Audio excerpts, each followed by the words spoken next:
Year 3 for Scott Loeffler is ready to launch its way to the moon. And this year on College Football Weekly, we are joined each and every week by the voice of the Falcons, Todd Walker on the Bowling Green Radio Network. Todd, thank you for spending some time with us.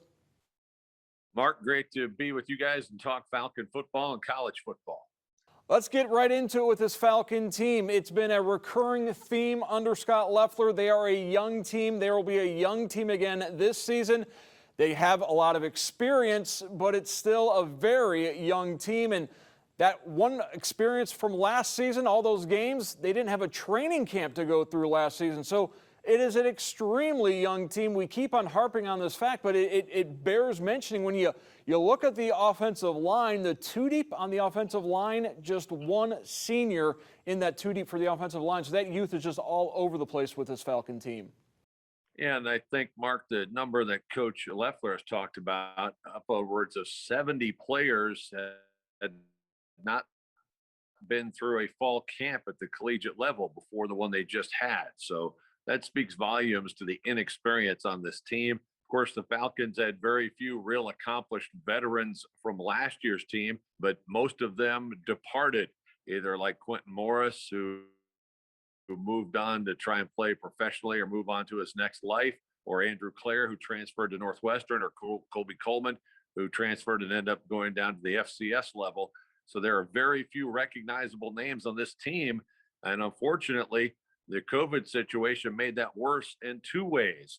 First, it allowed players a free year of eligibility, plus with the senior transfer or graduate transfer. That's why some of those guys were able to leave, Andrew Clare, Colby Coleman in particular.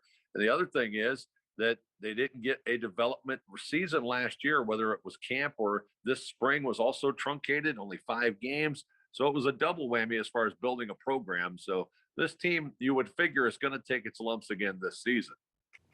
One of the places they do have some experience, not necessarily experience at Bowling Green, those at the quarterback position with Matt McDonald. He transferred from Boston College, finally eligible, finally in place as Scott Loeffler's signal caller.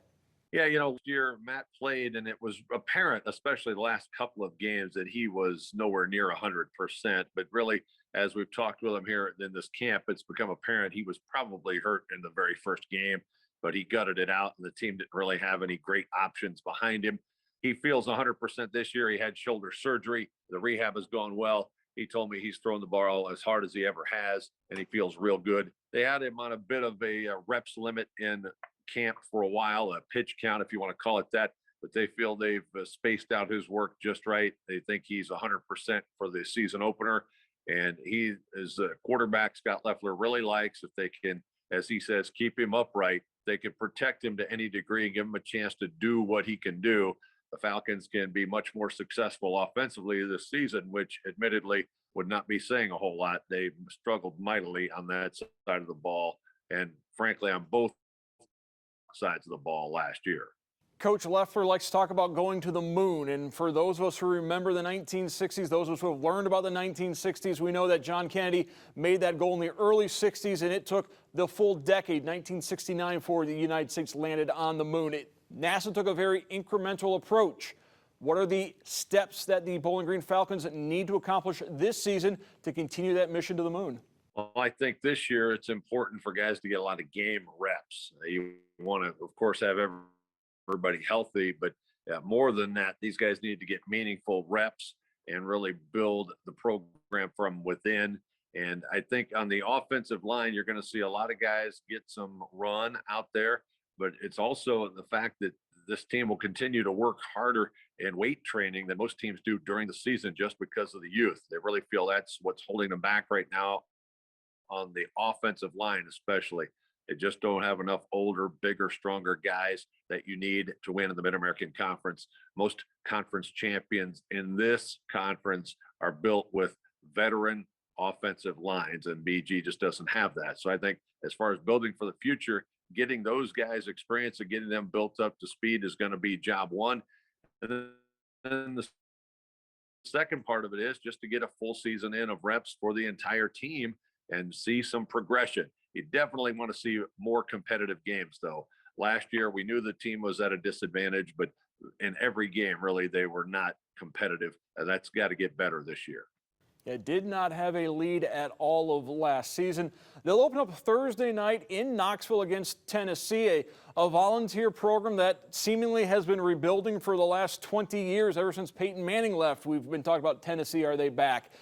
Joe Milton, the starting quarterback for the Volunteers. If that name sounds familiar to Northwest Ohio, Southeast Michigan football fans, that is the same Joe Milton who started for the Michigan Wolverines last year, looked fantastic against Minnesota, and then fell off the cliff since then. But what we do know about Joe Milton, he's got a tremendous arm, great size, and he'll be the quarterback Bowling Green will go up against Thursday night.